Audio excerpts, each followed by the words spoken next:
Smartphone লাইনআপে দেশীয় brand হিসাবে ওয়ালটন নিজেদের অবস্থান ধীরে ধীরে শক্তপোক্ত করছে, যার আরও একটা প্র্যাকটিক্যাল উদাহরণ হচ্ছে এই ওয়ালটন RX9। বেশ চমৎকার অ্যান্ড গর্জিয়াস লুকিং এই ডিভাইসটি গত এক সপ্তাহ যাবৎ আমাদের স্টুডিওতে রয়েছে। এক্সপেরিমেন্ট করেছি এই ফোনটির ভালো মন্দ সমস্ত বিষয়, যা তুলে ধরবো আজকের এই ভিডিওতে। বরাবরের মতোই আপনাদের সাথে আছি আমি হিমেল। মূল ভিডিওতে যাওয়ার আগে নতুন ইউজারদেরকে রিকোয়েস্ট করব এরকম ইন্টারেস্টিং ভিডিওগুলো পাওয়ার জন্য মাস্ট বি আমাদের চ্যানেলটিকে সাবস্ক্রাইব অথবা পেজটিকে ফলো করে রাখার জন্য।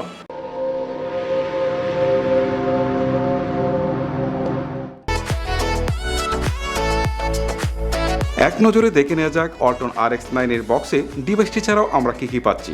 প্রথমে পাচ্ছি 18 ওয়াটের একটি ফাস্ট চার্জার, USB কেবল, TPU কেস, গ্লাস প্রোটেক্টর, সিম ইজেক্টর এবং ওয়ারেন্টি কার্ড। এই ছিল বক্স কন্টেন্ট।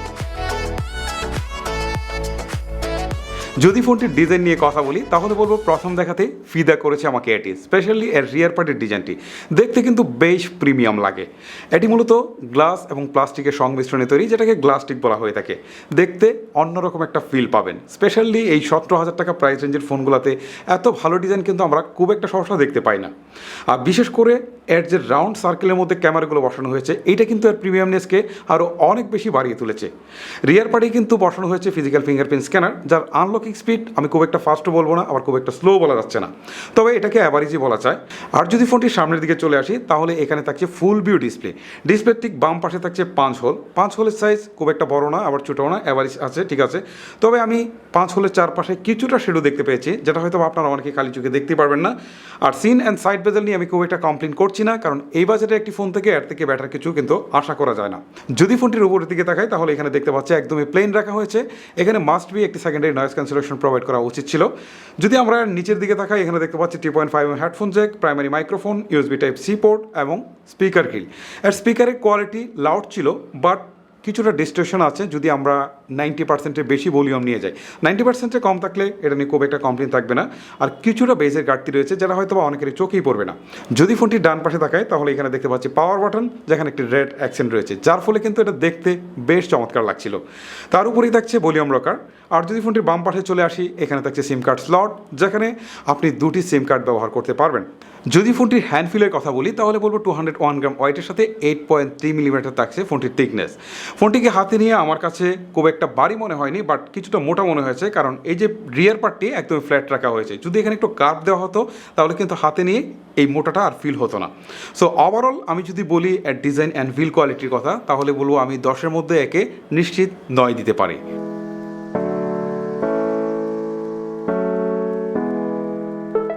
ডিসপ্লে হিসেবে ফোনটিতে থাকছে 6.55 ইঞ্চির HD+ রেজলিউশনের একটি LTPS ডিসপ্লে, যা 2.5D কার্ভ করা।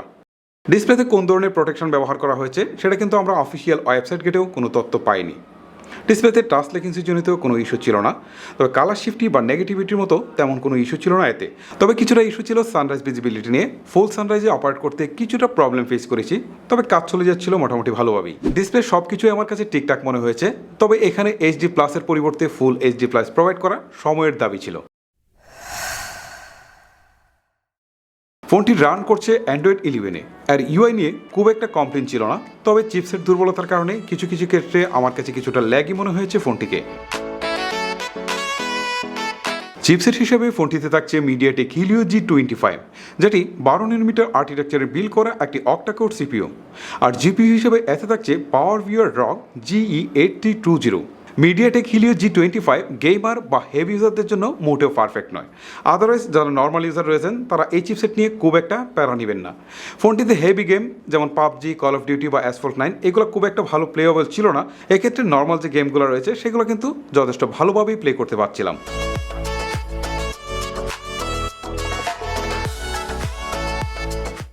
ফোনটির রিয়ারে থাকছে কোয়াড ক্যামেরার সেটআপ, যার প্রাইমারি সেন্সরটি 16 মেগাপিক্সেলের, সেকেন্ডারিতে 5 মেগাপিক্সেলের আলট্রা ওয়াইড, থার্ডে থাকছে 2 মেগাপিক্সেলের ডেপথ সেন্সর অ্যান্ড ফোর্থে থাকছে একটি 2 মেগাপিক্সেলের ম্যাক্রো ক্যামেরা। আর ফোনটির সেলফিতে থাকছে একটি 20 মেগাপিক্সেলের ক্যামেরা। ডে লাইটে প্রাইমারি ক্যামেরায় তোলা ছবিগুলো যথেষ্টই ভালো লেগেছে আমার কাছে।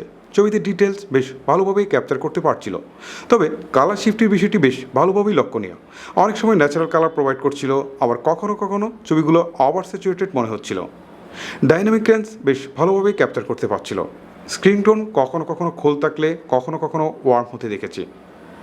5 মেগাপিক্সেলের আলট্রা ওয়াইড ক্যামেরার পারফরমেন্স বেশ ভালোই ছিল বলবো। পোর্ট্রেট ক্যামেরার সাবজেক্ট সেপারেশন অনেকাংশে অ্যাকুরেট ছিল না, তবে শক্ত হাতে ছবি তুলতে পারলে বেশ ভালো ছবি পাবেন। 2 মেগাপিক্সেলের ম্যাক্রো ক্যামেরা নিয়ে তেমন কিছুই বলার থাকে না। কালার, কন্ট্রাস্ট অ্যান্ড শার্পনেসের ঘাটতি পেয়েছি অনেক বেশি, যা এই বাজারের ফোনগুলোর জন্য একটি কমন সমস্যা। দিনের আলো ছেড়ে চলে আসা যাক রাতের অন্ধকারে। লো লাইটের পারফরমেন্স ছিল অ্যাভারেজ। নাইট মোডের ছবিগুলো কিছুটা বেটার, বাট নয়েজ দেখতে পারবেন অনেক বেশি। 20 মেগাপিক্সেলের সেলফি ক্যামেরা থেকে বেশ ভালো মানের ছবি পাচ্ছিলাম। ছবিতে স্ক্রিন টোন ন্যাচারালি আছে, তবে লো লাইটে কিছুটা সফট হয়ে যায়, বাট কোয়ালিটি বেশ ভালোই থাকে। এতে সর্বোচ্চ 1080p ভিডিও শ্যুট করতে পেরেছি। কোয়ালিটি অ্যাভারেজ ছিল বলা যায়, তবে ভিডিওতে কোনো ধরনের স্টেবিলাইজেশন পাইনি। ব্যাটারি সেকশনে ফোনটিতে দেওয়া হয়েছে 5000 মিলিঅ্যাম্পের ব্যাটারি, যার সাথে থাকছে একটি 18 ওয়াটের ফাস্ট চার্জার। ফোনটির ব্যাটারি ব্যাকআপ নিয়ে আমি ফুললি স্যাটিসফাই, কারণ ফোনটি হেভি ইউজ করেও একদিনের বেশি ব্যাটারি ব্যাকআপ পেয়েছি, আর নর্মাল ইউজ থেকে আমি প্রায় 2 দিনের মতো ব্যাটারি ব্যাকআপ পেয়েছি। আর মেইন রিজন হচ্ছে অনলি HD+ রেজুলেশনের ডিসপ্লে থাকার কারণে ফোনটির ব্যাটারি কনজিউম অনেক কম ছিল, যে কারণে আমরা ব্যাটারি ব্যাকআপ পেয়েছি অনেক বেশি।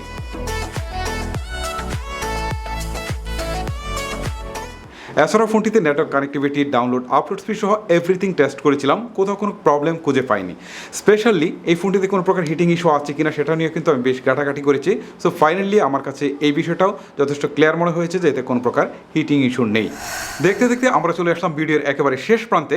এবারে জানাবো এই ফোনটি কিছু ভালো মন্দ দিক, সেই সাথে জানাবো এই ফোনটি সম্পর্কে আমার অভিমত। যদি ডিজাইন অ্যান্ড বিল্ড কোয়ালিটি কথা বলি, ডিজাইনের দিক থেকে ফোনটি আমার কাছে এক কথায় অসাধারণ লেগেছে। স্পেশালি 17,000 টাকা প্রাইস রেঞ্জের মধ্যে এত চমৎকার ডিজাইন কিন্তু খুব একটা দেখা যায় না।